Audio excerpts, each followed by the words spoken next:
하시니라. 아멘. 예, 기독교는요, 깨달음의 종교가 아닙니다. 많은 사람들이 교회를 다니면서 기독교가 마치 깨달음의 종교인 줄 착각들을 하는데요. 깨달음의 종교가 아니라요, 바로 체험의 종교, 실제적인 그런 종교입니다. 스스로 뭔가 터득하는 것으로 끝나는 것이 아니라 반드시 삶 속에서 행동으로 자신의 신앙을 표현하고 증명을 해야 합니다. 베드로가 주님을 만난 이후에 그가 하나님의 사람으로 살아갔듯이 바울이 다메섹 도상에서요, 하나님을 만난 이후 하나님을 증거하며 하나님의 사람으로 삶을 살아갔듯이요, 기독교는 삶으로 나의 신앙을 증명하는 것이지요, 머리로 이론으로요 자신의 신앙을 증명하는 종교가 아닙니다. 저는 오늘 이 시간 우리 성도님들이 매 순간순간 자신이 하나님의 사람이라는 것, 하나님의 백성이라는 것을 증명하며 살아가시는 하나님의 사람 되시기를 이 시간 축복합니다. 어느 유명 목사님께서요, 동해를 인도하시고 식사를 하기 위해 그 도시에서 유명하다라고 하는 식당에 들어갔습니다. 그런데 식사를 하기 위하여 음식을 주문한 이후에 성령님께서 강하게 그에게 감동을 주셨습니다.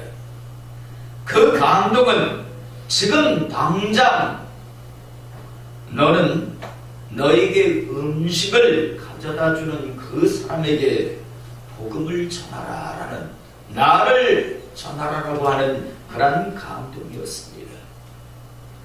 그러나 성령님의 감동하심을 받은 이 목사님은요, 자신이 주문한 음식이 그 사람을 통해서 막 테이블 위에 모두 차려진 상태라 식사를 모두 마치고 난 후에 그 사람에게 복음을 전하여야 되겠다라고 생각을 합니다.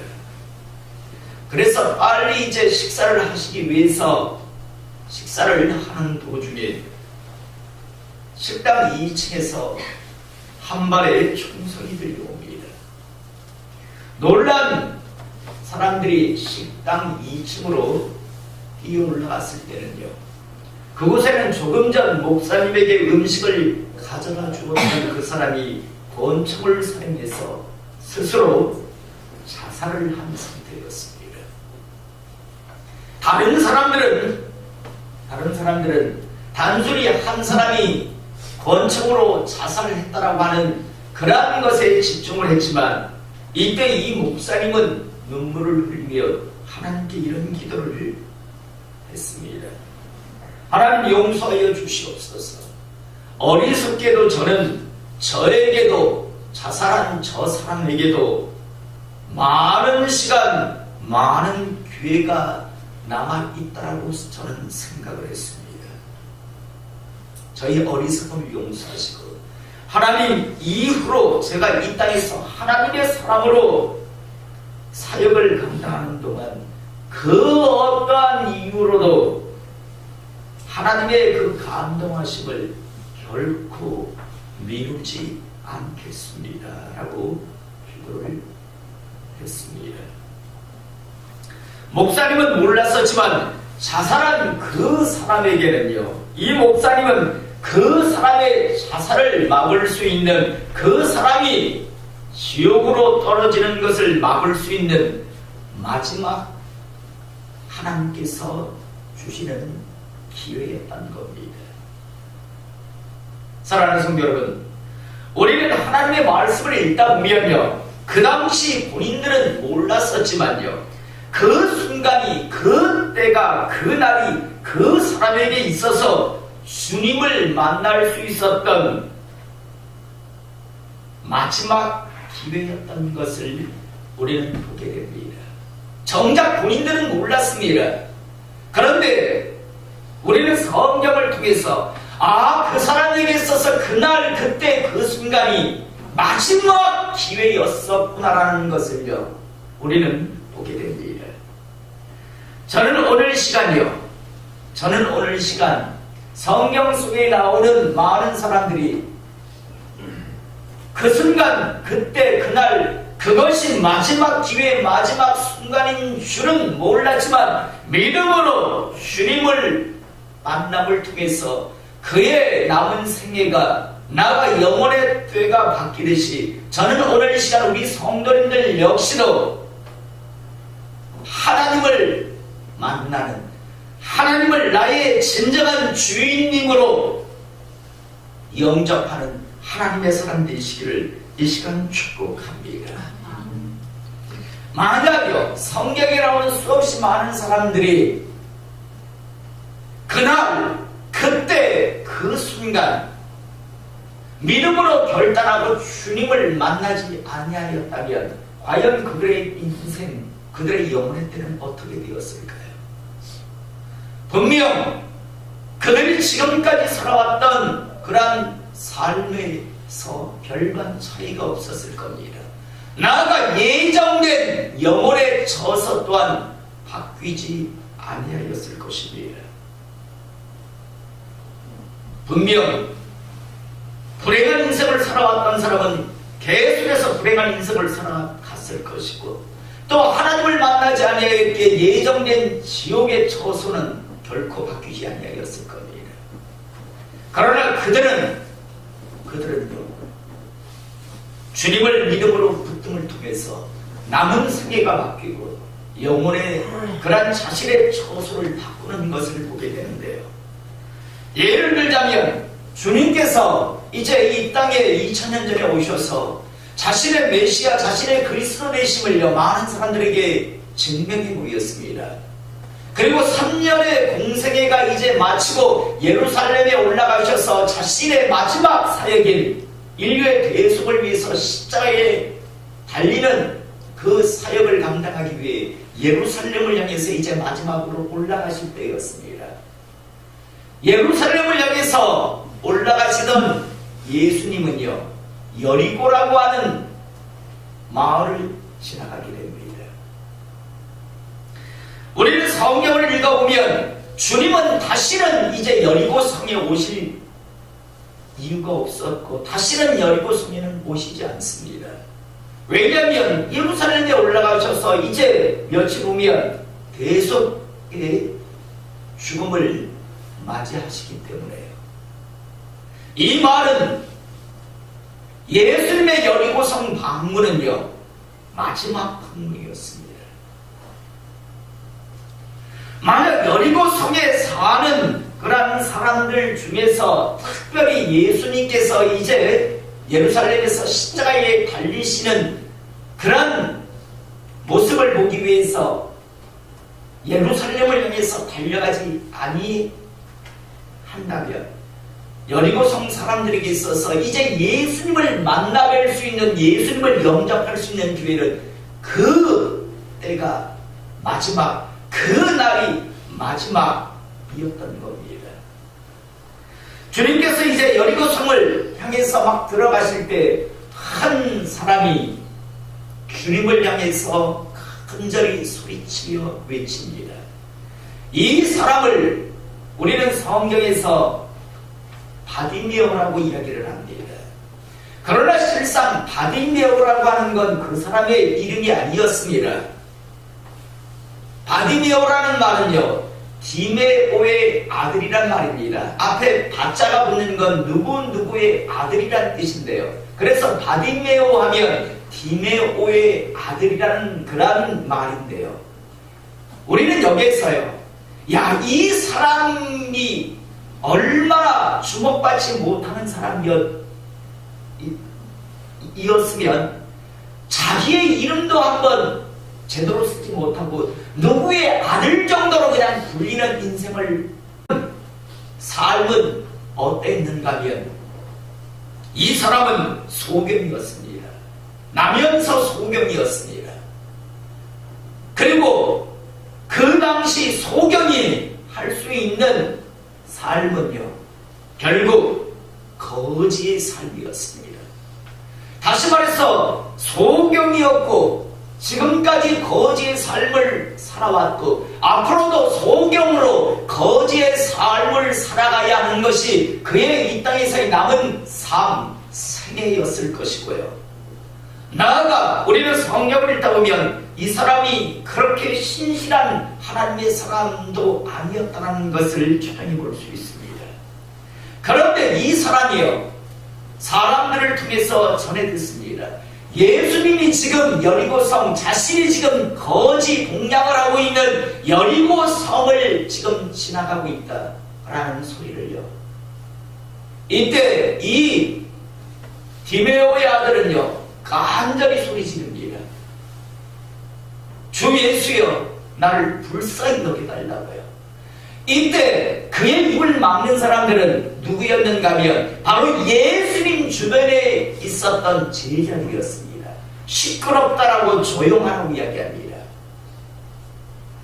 이때 만약 이 디메오의 아들이 침묵했다면 이 사람은 소경으로 거지로 계속 살아야 했을 겁니다.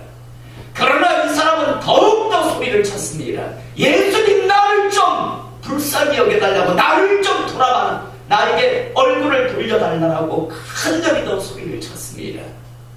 그러자 주님께서 그를 보십니다. 그리고 묻습니다. 뭐 해주기를 원하느냐?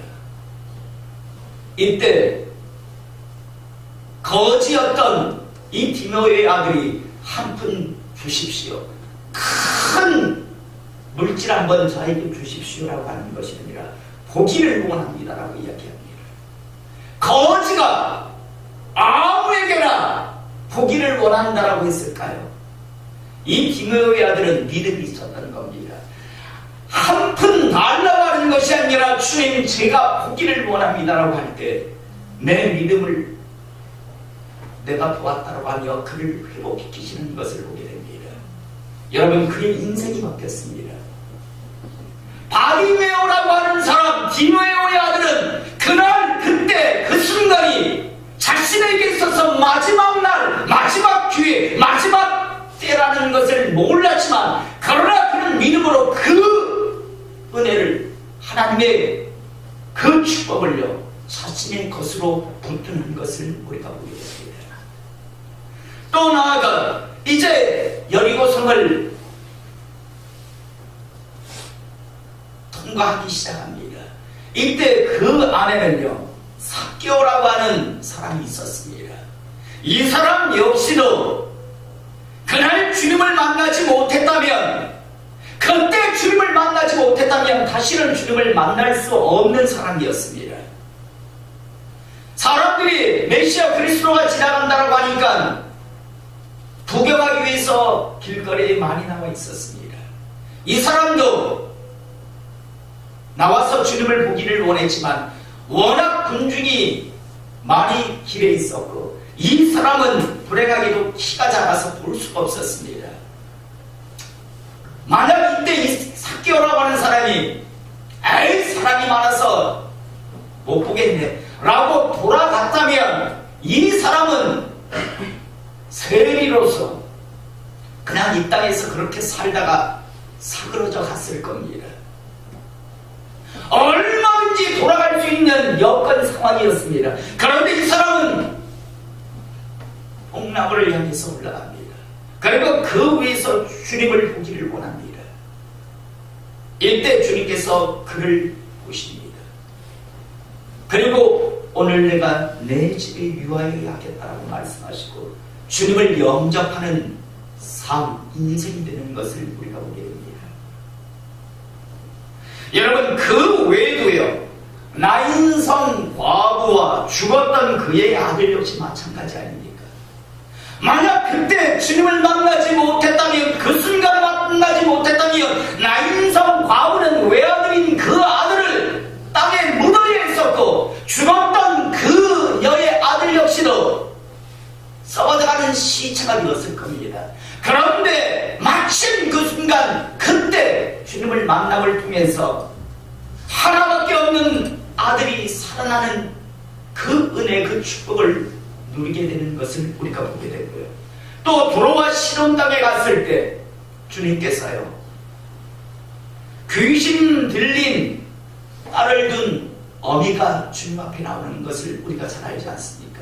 우리는 성경을 보면 다시 주님께서요, 그 땅을 향해 가지 아니하신 걸, 아니 간 걸 우리는 잘 알고 있습니다. 이 여인이 주님을 향해서 자신의 딸이 귀신 들렸다라고 고쳐달라고 할 때 얼마나 여자 입장에서는 모욕적인 말을 합니까? 자녀의 떡을 취하여 개들에겐 줄 수 없다라는 그런 표현으로 그의 믿음을 한번 시험해 보십니다. 이때 그녀가 이야기하죠. 주님 맞습니다. 그러나 개들도 주인의 상에서 떨어지는 부스러기 먹지 않습니까? 저 개 같은 존재인 걸 인정합니다. 그러나 주님 부스러기 은혜 주시면 안 되겠습니까? 라고 할 때 주님께서 그의 믿음을 보시고요, 그녀의 딸의 귀신 들림을 회복시키시는 것을 우리가 보게 됩니다. 만약 그때 그녀가요 흥! 라고 하면서 돌아갔다면 그녀는 계속해서 귀신 들린 딸을 두며 살아가야 했을 것이고, 그녀의 딸 역시도 계속해서 귀신 들려서 평생을 살았을 겁니다. 이것이 그들의 삶, 그들의 인생이었습니다. 나아가 그들의 영혼의 때 또한 말하지 않아도 우리는 충분히 예상해 볼 수 있습니다. 그들은 몰랐습니다. 그 순간이, 그때가, 그 날이 자신에게 마지막 순간이라는 것, 마지막 기회일 거라는 걸 몰랐습니다. 중요한 건 그들은 믿음으로 자신들에게 주어진 그 기회를 붙들었다는 겁니다. 이 시대 교회 안에 있는 참 많은 사람들이요, 이런 생각을 하는 것 같습니다. 하나님의 사람으로 어떻게 하는 게 진짜 신앙생활인 줄 대부분은 압니다. 이렇게 하면 이건 가짜라는 걸 스스로 알고 있어요. 그런데도 불구하고 꾸역꾸역 갑니다. 그러면서 속으로 이런 생각들을 하죠. 내가 언젠가 진짜 한번 제대로 하나님의 사람으로 살 거야. 언젠가 내가 한번 멋지게 하나님의 백성으로 살아가리라 라고 속으로 생각합니다. 다시 말해서 진짜 하나님의 백성으로 살아가는 그 삶, 그 길을요 자꾸만 미룹니다. 사랑하는 성도 여러분, 저는 오늘 이 시간 우리 성도님들이 더 이상 미루지 않기를 이 시간 축복합니다. 지금부터, 오늘부터, 이번 달부터, 금년부터 진짜 하나님의 사람으로서 살아가시기를 이 시간 축복합니다. 성경은 분명히 말씀합니다. 내 백성이라면, 내 제자가 되기 위해서라면 어떻게 해야 하는가를 분명히 말합니다. 교회 안에서 이론으로나 생각으로나 찬란한 종교 노름, 종교 생활을 꿈꾸는 게 아니라 실제적으로 하나님의 사랑으로 자기 자신을 부인하고 죽을 각오를 하고 따라가는 것이 하나님의 백성, 하나님의 제자가 걸어가야 하는 길입니다.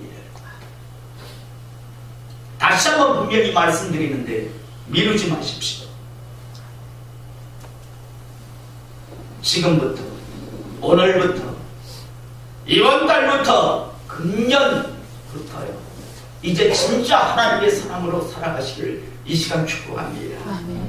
저는 오늘 읽은 이 본문의 말씀과 주님 하신 이 비유를 읽을 때마다 여러분들은 어떤지 모르겠지만 저는 오금이절입니다. 정말 무섭습니다. 저는 오늘 시간 이 말씀을 듣는 우리 성도님들 역시 자기 자신을 살펴보며 하나님의 말씀으로 듣기를 이 시간 축복합니다. 1절서부터 보면 그때 마침 두어 사람이 와서 빌라도가 어떤 갈릴리 사람들의 피를 그들의 재물에 섞은 일로 예수께 하려니 대답하여 이르시되 너희는 이 갈릴리 사람들이 이같이 해리받음으로 다른 모든 갈릴리 사람보다 죄가 더 있는 줄 아느냐. 빌라도가 어떤 갈릴리 사람들을 체포해서 죽였던 것 같습니다. 많은 사람들이 생각했습니다. 야, 죄가 많은가 보다. 그러니까 빌라도에게 저렇게 죽임을 당하지 라는 생각을 하고 있었습니다. 이때 주님께서 그들의 생각을 아시는 주님께서 말씀합니다. 너에게 이르노니 아니라 너희도 만일 회개하지 아니하면 다 이와 같이 망하리라. 너희도 회개하지 아니하면 저렇게 엉뚱하게 죽어가듯이 허탈하게 허망하게 죽어가듯이 너희의 삶도 별반 차이가 없을 것이다 라고 말씀합니다. 나아가 또 하나 4절에 보면 또 실로 암에서 망대가 무너져 치어 죽은 18사람이 예루살렘에 거한 다른 모든 사람보다 죄가 더 있는 줄 아느냐. 당시 실로 암 망대가 무너져서 18명이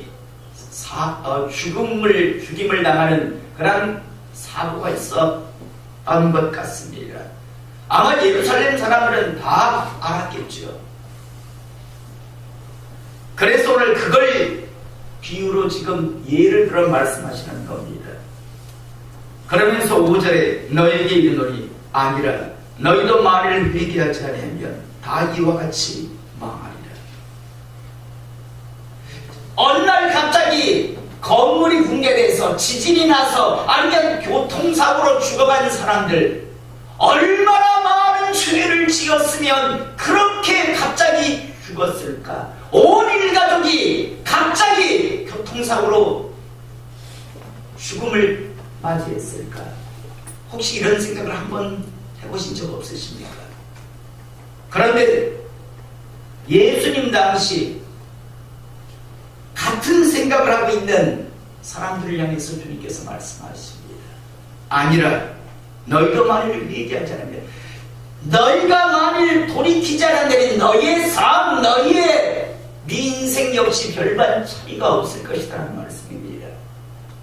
여러분, 우리가 더 이해하기 쉽게서 특별히 우리는요, 주일 저녁에 지금 사무엘상 강의를 해나가고 있습니다. 말씀 중에 잠시 첨가하겠습니다. 여러분, 신앙생활을 배울 때요, 제대로 배우세요. 처음부터 잘못 배운 사람들은요, 오전 예배만 나옵니다.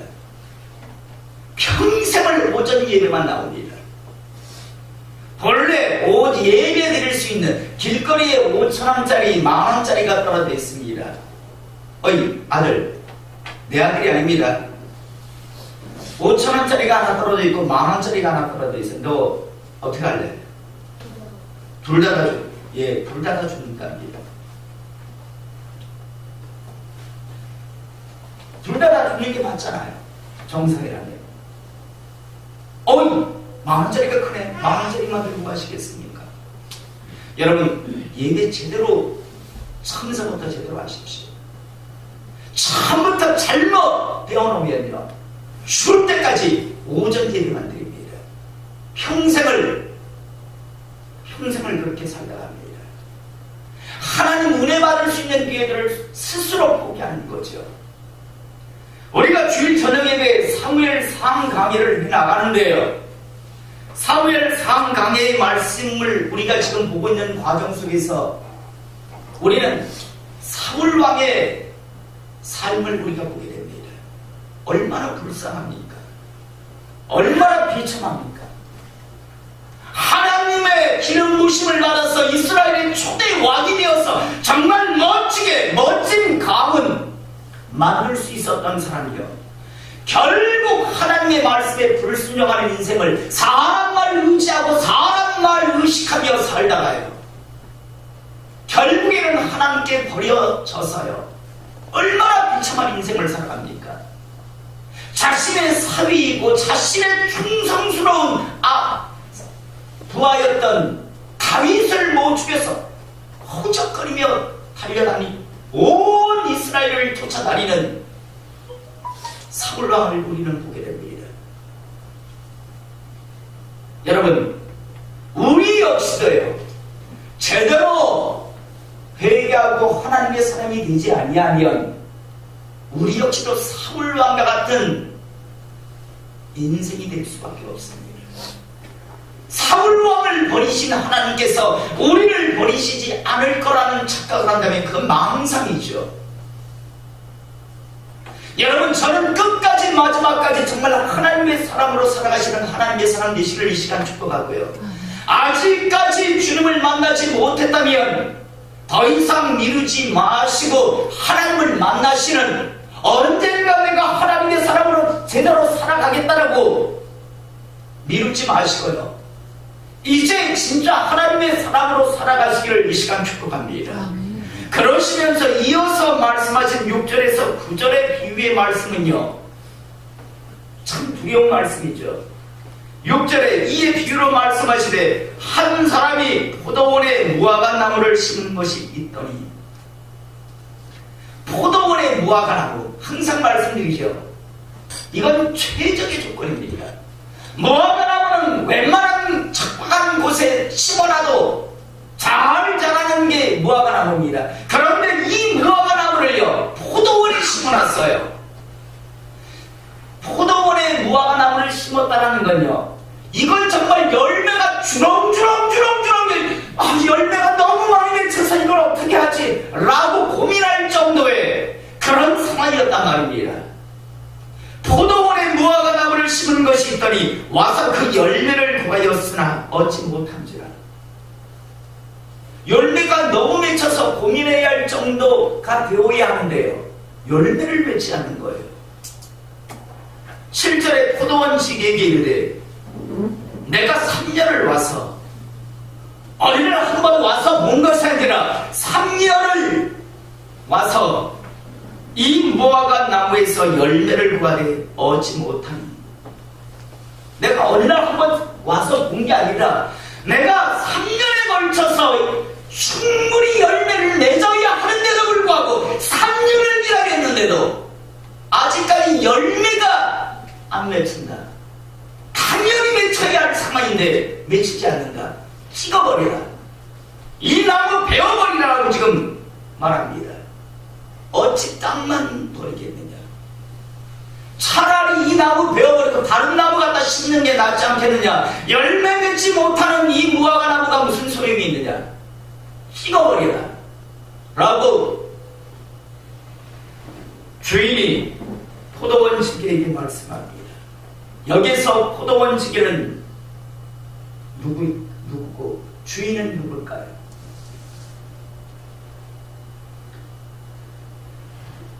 예수님이셨고, 포도원 주인은 바로 성부 야훼 하나님이시죠. 그럴 때 8절에 이렇게 대답합니다. 대답하여 이르되 주인이여, 금년에도 그대로 두소서. 금년에만 그대로 두어 주십시오. 금년에는 그대로 두어 주십시오. 저보고 지금 당장 찍으라고 하시는데, 베어버리라고 하시는데, 주님 금년만 좀 참아달라는 겁니다. 이번 해만 참아달라는 겁니다. 그러면서 내가 두릅하고 걸음을 주리니 제가 다시 한번 최선을 다해서 열매 맺게 해보겠습니다. 내가 두릅하고 걸음을 주리니 이후에 만일 열매가 열면 좋거니와 그렇지 않으면 찍어버리소서 하였다 하시니라 라고 말씀합니다. 무섭지 않습니까?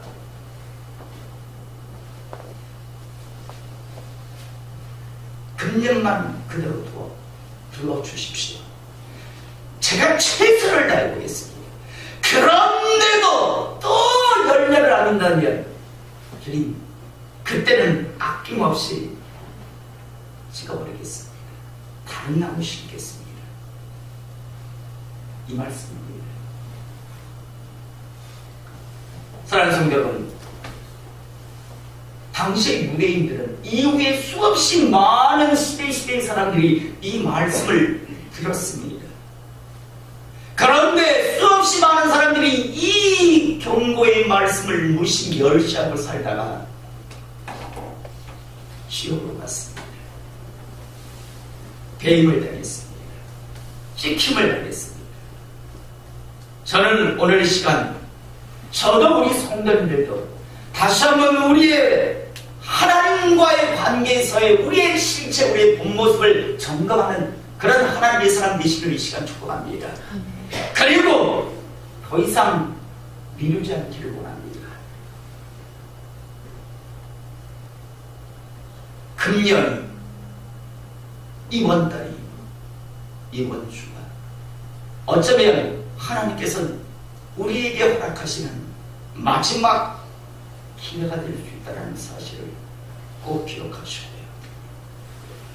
수없이 많은 어리석은 사람들이 언제나 항상 기회는 있겠지라고 착각하고 살다가 그 기회들을 잃어버리고요.